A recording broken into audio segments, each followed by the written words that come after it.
दिल्ली से खबर आ रही है, दिल्ली का छावला इलाका और दिल्ली के छावला इलाका में फायरिंग हुई है। फायरिंग से जुड़ी ये बड़ी खबर है। फायरिंग का सीसीटीवी फुटेज सामने आ गया है। एक वर्कशॉप पर गोली चलाते दिखे बदमाश। फायरिंग में नंदू गैंग का हाथ बताया जा रहा है। जो शुरुआती जानकारी मिल रही है उसके मुताबिक ये नंदू गैंग जिसका हाथ है इस फायरिंग के पीछे। छावनी इलाके में ये फायरिंग, वर्कशॉप पर गोली चलाते हुए बदमाश दिख रहे हैं। ये सीसीटीवी की तस्वीरें आपके सामने, देखिए किस तरीके से गिनती भी इनकी दिखा रहे हैं हम आपको। 1 2 3 ये बदमाश वर्कशॉप के मालिक से रंगदारी मांगी गई थी। ये जानकारी मिल रही है कि वर्कशॉप के मालिक से रंगदारी मांगी थी। सीसीटीवी फुटेज के आधार पर अब पुलिस जांच में जुटी हुई है। बदमाशों ने कल 2 जगह फायरिंग की थी।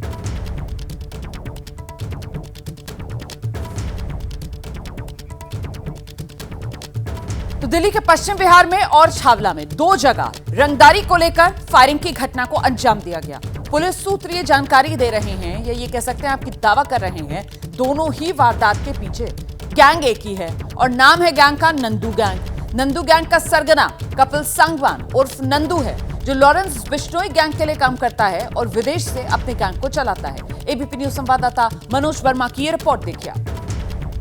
दिल्ली के छावला इलाके में मौजूद हैं। पश्चिम बिहार में फायरिंग की वारदात को अंजाम देने के बाद जो बदमाश थे वो यहाँ छावला इलाके में पहुंचे। जो मेरे पीछे आप एक वर्कशॉप देख रहे हैं, बदमाश यहाँ पर पहुंचे, यहाँ पर 5 राउंड फायरिंग की और यहाँ से फरार हो गए। दरअसल पुलिस के मुताबिक एक बाइक पर सवार 3 बदमाश यहाँ पर पहुंचते हैं। एक जो बदमाश था वो यहीं बाहर बाइक स्टार्ट करके खड़ा रहता है, जबकि 2 बदमाश जो थे वो अंदर दाखिल होते हैं। अंदर 2 डेंटर काम कर रहे थे और बदमाशों ने बिना किसी से बात किए एक ऑल्टो कार पर 5 राउंड फायरिंग की और बाइक पर बैठकर यहां से फरार हो गए। ये कोई पहला मामला नहीं है जब इस तरीके की जो वारदात है वो राजधानी दिल्ली में हुई है। इससे पहले भी सोमवार को नांगलोई इलाके में एक प्लाईवुड के शोरूम को बदमाशों ने निशाना बनाया और उसके बाद अलीपुर में एक प्रॉपर्टी डीलर के ऑफिस पर फायरिंग की। लगातार इस तरीके की वारदातें राजधानी दिल्ली में हो रही हैं। हालांकि उस नांगलोई वाली और अलीपुर वाली वारदात में पुलिस ने आरोपियों को जरूर पकड़ लिया है, लेकिन इस वारदात में अभी तक पुलिस के हाथ खाली हैं। लगातार जो रंगदारी की वारदातें हैं वो बढ़ रही हैं। सबसे बड़ा सवाल ये खड़ा होता है कि आखिरकार कब तक दिल्ली के व्यापारी जो हैं वो खौफ के साए में जीते रहेंगे। तो आइए ये तस्वीरें आपको एक बार फिर से दिखा देते हैं किस तरीके से दहशत की पूरी कहानी सीसीटीवी में कैद हुई है। ये सीसीटीवी की तस्वीरें आपके सामने हैं। बदमाश 3 एक ही बाइक पर सवार होकर पहुंचे वर्कशॉप के बाहर और वहां पर फायरिंग कर दी। यही वो सीसीटीवी का फुटेज है और इसी के आधार पर पुलिस अब जांच में जुटी हुई है। नाम सामने आ रहा है नंदू गैंग का। सीधे आपको लेकर चलते हैं, हमारे साथ हमारे सहयोगी वरुण जैन इस वक्त मौजूद हैं। जरा जानते हैं वरुण से, ये 2 घटनाएं दिल्ली को जिसने दहलाया, पुलिस की जांच कहां तक पहुंची है? क्या अभी तक पुलिस ने किसी को हिरासत में लिया है? पूछताछ की जा रही है किसी से? किसी की गिरफ्तारी की यहां पर कोई संभावना बनती हुई नजर आ रही है? क्या है अपडेट वरुण? देखिए रुमाना, यहाँ पर बताना चाहूँगा ये सिर्फ 2 वारदातें कल की नहीं है। परसों भी आपने देखा था नांगलोई इलाके में और अलीपुर इलाके में भी इस तरीके से हवाई फायरिंग की गई थी और तब जो अंकेश लाकड़ तिहाड़ जेल में बंद है गैंगस्टर, उसके गुर्गों ने इसकी जिम्मेदारी ली थी। पर्ची जो फेंकी गई थी उस पर अंकेश लाकड़ा का नाम था।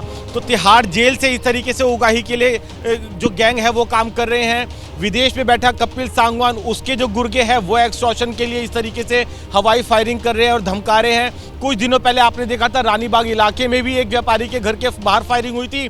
उस गैंग की उस वारदात की जिम्मेदारी बम्बिहा गैंग ने ली थी, जो कि लॉरेंस का विरोधी गैंग है। गुजरात जेल में बंद जो लॉरेंस है वो वहां से अपना गैंग ऑपरेट कर रहा है, तो उसके गैंगस्टर्स लगातार इस तरीके से एक्सटॉर्शन कॉल कर रहे हैं। तो आप देखेंगे राजधानी दिल्ली में पिछले 1 महीने के अंदर आधा दर्जन से ज्यादा, 1 महीना भी नहीं कहूंगा, 1 हफ्ते के अंदर आधा दर्जन से ज्यादा इस तरह की एक्सटॉर्शन कॉल हुई है। महीने भर के अंदर दर्जन वारदातें हो चुकी है। तो कहीं ना कहीं दिल्ली की जो कानून व्यवस्था है उसके हालात बहुत खराब है। पुलिस ने हर मामले में कामयाबी जरूर हासिल करी है, वो शूटर्स जो होते हैं उनको गिरफ्तार करती है, लेकिन आप देखिए कितनी आसानी से जेल के अंदर और विदेश से बैठकर जो ये बड़े बड़े गैंगस्टर्स हैं अपना पूरा ऑपरेट कर रहे हैं सिंडिकेट और इस तरीके से करोड़ों रुपए एक्सटॉर्ट कर रहे हैं व्यापारियों से। जी बहुत शुक्रिया आपका इस तमाम जानकारी के लिए वरुण जैन।